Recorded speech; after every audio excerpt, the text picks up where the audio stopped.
नमस्कार विद्यार्थियों, बीए प्रथम वर्ष की पॉलिटिकल साइंस की क्लास में आप सभी का स्वागत है। राजनीति विज्ञान के अंतर्गत हम पढ़ाई करेंगे। राजनीति विज्ञान के अंतर्गत आपके दो प्रश्न पत्र हैं। फर्स्ट प्रश्न पत्र, प्रथम प्रश्न पत्र और द्वितीय प्रश्न पत्र। अभी वर्तमान परिस्थितियों के संदर्भ में आप सभी के लिए ऑनलाइन क्लास की व्यवस्था की गई है, तो आप सभी रोज आपको एक क्लास या एक टॉपिक आपको रोज सेंड कर दिया जाएगा आपके व्हाट्सएप ग्रुप के ऊपर, और आपसे ये उम्मीद की जाती है कि आप रोज उस वीडियो को देखेंगे और अपनी पढ़ाई घर पर ही जारी रखेंगे। ऑनलाइन क्लास के अंतर्गत जो सिलेबस है वो आप लोगों के लिए ये लिखा हुआ है। आप लोग इस सिलेबस के अनुसार अपनी पढ़ाई जारी रख सकते हैं। प्रथम प्रश्न पत्र का नाम राजनीति विज्ञान के मूल आधार है और द्वितीय प्रश्न पत्र भारतीय राजनीतिक विचारक से संबंधित है। भारतीय राजनीतिक विचारक से संबंधित है। प्रथम जो प्रश्न पत्र है उसके अंतर्गत 5 इकाई या 5 यूनिट है। आपका जो पेपर आएगा वो पेपर 3 भागों में होगा। प्रथम भाग, द्वितीय भाग, अ, ब, स, ये 3 भाग होंगे। अ भाग के अंतर्गत आपके 10 क्वेश्चन होंगे। छोटे क्वेश्चन होंगे, 50 शब्दों के होंगे, 2 नंबर के होंगे, और वो आपको 10 के 10 क्वेश्चन करने कंपल्सरी है। द्वितीय भाग के अंतर्गत, जो द्वितीय भाग है उसके अंतर्गत 5 क्वेश्चन होंगे। हर क्वेश्चन में आपकी एक चॉइस है, और भाग के अंतर्गत आपकी चॉइस है और उसके अंतर्गत 200 शब्दों के आपको आंसर लिखने हैं। 7 नंबर का ये आंसर होगा। इसके अंतर्गत हर यूनिट में से 2 क्वेश्चन में आपकी चॉइस आएगी। हर यूनिट में से 1 क्वेश्चन आपको करना है, यानी कि हर यूनिट में से अथवा में एक क्वेश्चन आएगा। जो थर्ड भाग है, भाग स है, उसके अंतर्गत 5 क्वेश्चन आएंगे। 5 क्वेश्चन में से 3 क्वेश्चन करना है। 500 शब्द के हैं। हर एक क्वेश्चन 15 अंकों का है। इस तरह से आपका ये पेपर होगा। दोनों प्रश्न पत्र के अंतर्गत, दोनों प्रश्न पत्र जो है उसके अंतर्गत ये ऐसे प्रश्न आएंगे। सिलेबस का यदि देखें, पहला प्रश्न पत्र इसके अंतर्गत राजनीति विज्ञान के मूल आधार से संबंधित है। 5 यूनिट और 5 इकाइयों में ये बंटा हुआ है। यूनिट के अंतर्गत बंटा हुआ है। इसके अंतर्गत जो यूनिट फर्स्ट है, इसमें कुछ जो टॉपिक है, राजनीति विज्ञान का अर्थ क्या है, राजनीति विज्ञान के नाम विभेद, जैसे कुछ विद्वान इसे राजनीति विज्ञान कहा जाता है, राजनीति शास्त्र कहा जाता है, तो ये नाम विभेद जो है उसके बारे में अध्ययन है। इसका क्षेत्र क्या है, परंपरागत दृष्टिकोण, राजनीति विज्ञान के अंतर्गत परंपरागत दृष्टिकोण, यानी कि परंपरागत रूप से जो विद्वान है वो राजनीति विज्ञान की क्या परिभाषाएं रखते हैं, और आधुनिक दृष्टिकोण। इसके अलावा व्यवहारवाद क्या है, ये आधुनिक अवधारणा है व्यवहारवाद, और व्यवहारवाद का जो उत्कृष्ट रूप है उत्तर व्यवहारवाद। इसके अलावा राजनीति विज्ञान का अर्थशास्त्र, इतिहास और समाजशास्त्र से क्या संबंध है, ये फर्स्ट यूनिट के अंतर्गत ये सारे टॉपिक है जिनका हम अध्ययन करेंगे। सेकंड यूनिट के अंतर्गत, सेकंड यूनिट राज्य की उत्पत्ति और राज्य की जो प्रकृति है उससे संबंधित है। राज्य की उत्पत्ति के संदर्भ में, राज्य की उत्पत्ति कैसे हुई, अलग अलग विद्वान इसकी अपनी अलग अलग धारणाएं रखते हैं। कुछ विद्वान दैवीय आधार पर उत्पत्ति मानते हैं, कुछ सामाजिक समझौते के आधार पर राज्य की उत्पत्ति मानते हैं, कुछ विकासवादी आधार पर मानते हैं। तो राज्य की उत्पत्ति के क्या सिद्धांत है, इन सभी सिद्धांतों का हम अध्ययन करेंगे। राज्य की प्रकृति क्या है उसका हम अध्ययन करेंगे। राज्य का सावयव सिद्धांत, यानी कि राज्य की तुलना शरीर से की गई है, कि जैसे शरीर के अंग है वैसे ही राज्य के अंग है। तो इसका भी अध्ययन करेंगे। कल्याणकारी राज्य का स्वरूप जो कल्याणकारी है उसका हम अध्ययन करेंगे। संप्रभुता की अवधारणा, संप्रभुता एकलवादी और बहुलवादी, संप्रभुता के दो स्वरूप है। एकलवादी जहां पर संप्रभुता एक ही जगह एकत्रित है, बहुलवादी जहां पर संप्रभुता के विभिन्न रूप हैं। तो उन दोनों का हम अध्ययन करेंगे। जो थर्ड यूनिट है वो मूल अवधारणाएं, राजनीति विज्ञान के अंतर्गत जो मूल अवधारणाएं हैं, जैसे शक्ति है, सत्ता है, वैधता है, अधिकार है, अधिकार क्या है, स्वतंत्रता क्या है, समानताएं क्या है, इनके विभिन्न प्रकार क्या है और इनकी स्थिति क्या है, इनके अर्थ क्या है, परिभाषाएं क्या है, न्याय, कानून, इन सब के बारे में जो अध्ययन करेंगे वो यूनिट थर्ड के अंतर्गत है। यूनिट फोर्थ के अंतर्गत जो विभिन्न प्रकार की शासन व्यवस्थाएं, जैसे प्रजातंत्रात्मक शासन व्यवस्थाएं और अधिनायक तंत्रात्मक शासन व्यवस्थाएं, ये क्या है, इनके गुण क्या है, अवगुण क्या है, इन दोनों के बीच अंतर क्या है, इन सब का हम अध्ययन करेंगे।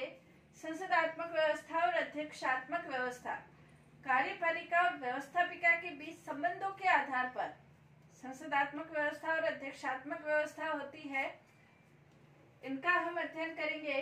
एकात्मक और संघात्मक व्यवस्था, जहां केंद्रीय सरकार सर्वोपरि है, सारी शक्तियां केंद्र सरकार के पास है, वो एकात्मक व्यवस्था। संघात्मक व्यवस्था जहां केंद्र और राज्यों के बीच शक्तियों का विभाजन कर दिया जाता है, वो संघात्मक व्यवस्था। संसदात्मक अध्यक्षात्मक व्यवस्था कार्यपालिका और व्यवस्थापिका के बीच संबंधों के आधार पर, और संघात्मक एकात्मक व्यवस्था केंद्र और राज्यों के बीच शक्तियों के विभाजन के आधार पर। इन सब का हम अध्ययन करेंगे। इसके साथ ही साथ राजनीतिक दल और दबाव समूह, इनका हम अध्ययन करेंगे। अल्पसंख्यकों के प्रतिनिधित्व की जो अवधारणा है, अल्पसंख्यक जो है उनको ये महसूस नहीं हो कि हम बहुमत जो है उसके शासन में हम शासित हो रहे हैं, इसलिए उनको भी प्रतिनिधित्व की कुछ व्यवस्थाएं की गई है, तो उसके भी हम अध्ययन करेंगे। ये सब अध्ययन यूनिट फोर्थ के अंतर्गत है। यूनिट फिफ्थ के अंतर्गत सरकार के अंग, सरकार के कितने अंग है? 3 अंग है, कार्यपालिका, व्यवस्थापिका और न्यायपालिका। इन तीनों के अंगों के कार्य, उनकी शक्तियां, उनके आपस में क्या संबंध है, इनके बारे में हम अध्ययन करेंगे। और समकालीन प्रवृत्तियों के बारे में हम अध्ययन करेंगे। इसके साथ ही शक्ति पृथक्करण, कार्यपालिका और व्यवस्थापिका, न्यायपालिका के तीनों की शक्तियां अलग अलग रहे, कोई भी अंग एक दूसरे के क्षेत्र में हस्तक्षेप न करे, उसे शक्ति पृथक्करण कहा है। तो शक्ति पृथक्करण क्या है, साथ ही साथ भूमंडलीकरण और सुशासन, इन सब का अध्ययन करेंगे। तो इन सब के बारे में जो अध्ययन है वो आपके प्रथम जो प्रश्न पत्र है, पेपर फर्स्ट, उसके बारे में ये सब अध्ययन करेंगे। जो आपका सेकंड पेपर है वो सेकंड पेपर भारतीय राजनीतिक विचारकों से संबंधित है। भारत के अंतर्गत जो विभिन्न प्रकार के प्राचीन काल से लेकर अब तक जो भारतीय राजनीतिक विचारक हुए हैं, उनके राजनीतिक विचार, सामाजिक विचार, आर्थिक विचार, इन सब के बारे में हम अध्ययन करेंगे। वो आपके द्वितीय प्रश्न पत्र यानी कि सेकंड प्रश्न पत्र के अंतर्गत है। इसके अंतर्गत ये जो प्रश्न पत्र है, द्वितीय प्रश्न पत्र है, ये भी 5 इकाइयों में 5 यूनिट में बांटा गया है। हर यूनिट के अंतर्गत अलग अलग विचारकों का अध्ययन हम करेंगे।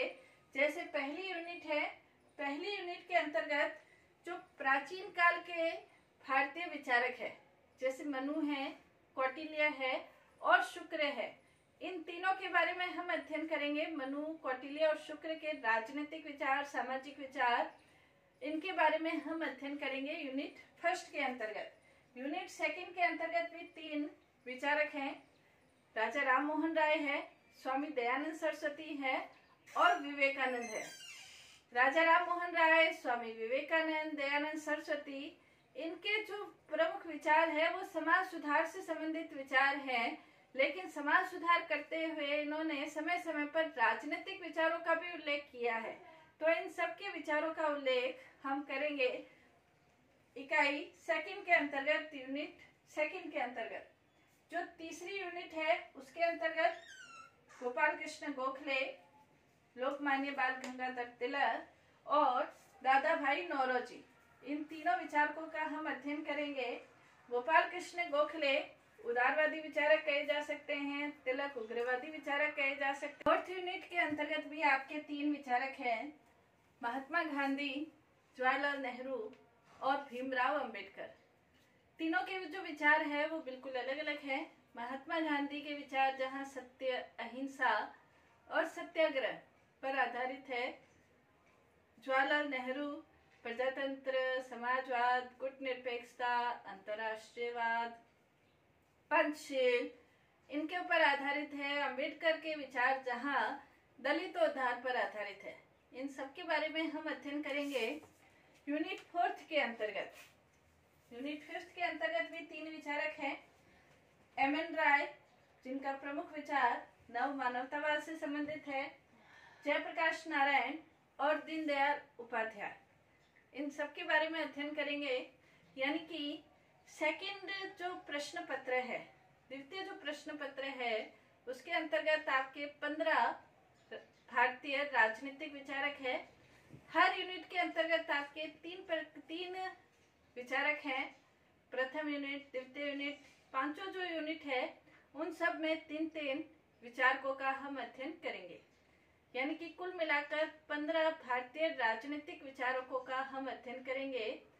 हर यूनिट में से, जैसे मैंने आपको बताया था कि जो आपके प्रश्न पत्र आएंगे, प्रश्न पत्र के अंतर्गत हर यूनिट 3 भाग है और 3 भाग में हर यूनिट के अंतर्गत जो सेकंड आपका भाग होगा उसके अंतर्गत सेकंड भाग में हर यूनिट में से 1 क्वेश्चन आएगा और थर्ड जो भाग है उसमें भी हर यूनिट में से 1 क्वेश्चन आएगा। थर्ड भाग के अंतर्गत 5 क्वेश्चन में से आपको 3 क्वेश्चन करने हैं और जो सेकंड भाग है उसके अंतर्गत हर यूनिट में से आपको 1 क्वेश्चन करना अनिवार्य होगा। प्रश्न पत्र आएगा वो आपके पता चल जाएगा। जो भारतीय राजनीतिक विचारक है, आप लोगों को हर टॉपिक से संबंधित जो वीडियो है वो आपको भेज दी जाएगी। 15 से 20 मिनट के करीब आपकी वीडियो होगी। YouTube चैनल है, उसके माध्यम से आपको हर सब्जेक्ट की, ये तो पॉलिटिकल साइंस का आपका सिलेबस है, पॉलिटिकल साइंस के सिलेबस के अंतर्गत आपके हर टॉपिक से संबंधित आपको वीडियो भेजी जाएगी और उससे संबंधित आप अध्ययन जहां भी, जब भी आपको फुर्सत मिले, आप उसको वीडियो को जरूर देखें। बिल्कुल आसान भाषा के अंतर्गत आपको टॉपिक समझाया जाएगा और यदि आप रेगुलरली, नियमित रूप से ये वीडियो देखते हैं, यानी कि एक तरीके से क्लास अटेंड करते हैं, तो आपको वो टॉपिक बिल्कुल अच्छी तरह से समझ आ जाएगा। साथ ही साथ आपका PDF भी भेजी जाएगी। उस PDF के अंतर्गत लिखित रूप में उस टॉपिक से संबंधित आपका अध्ययन होगा, तो आपको समझने में और ज़्यादा आसानी होगी। हालांकि आपका जो एडमिशन का जो प्रोसेस है वो थोड़ा लेट हुआ है और आपकी एडमिशन काफ़ी लेट, यानी कि सितंबर के लास्ट में आपकी क्लासेस शुरू हो रही है। तो अब आपको अपनी पढ़ाई के प्रति बिल्कुल जागरूक रहकर अपना पढ़ाई करनी है, स्टडी करनी है और अभी से ही आप यदि क्लास करते हैं तो आप बहुत अच्छा कवर कर पाएंगे। तो मैं आशा करती हूँ कि आप लोग अपनी पढ़ाई के प्रति बहुत सचेत रहेंगे, जागरूक रहेंगे और मन लगाकर पढ़ाई करेंगे। धन्यवाद।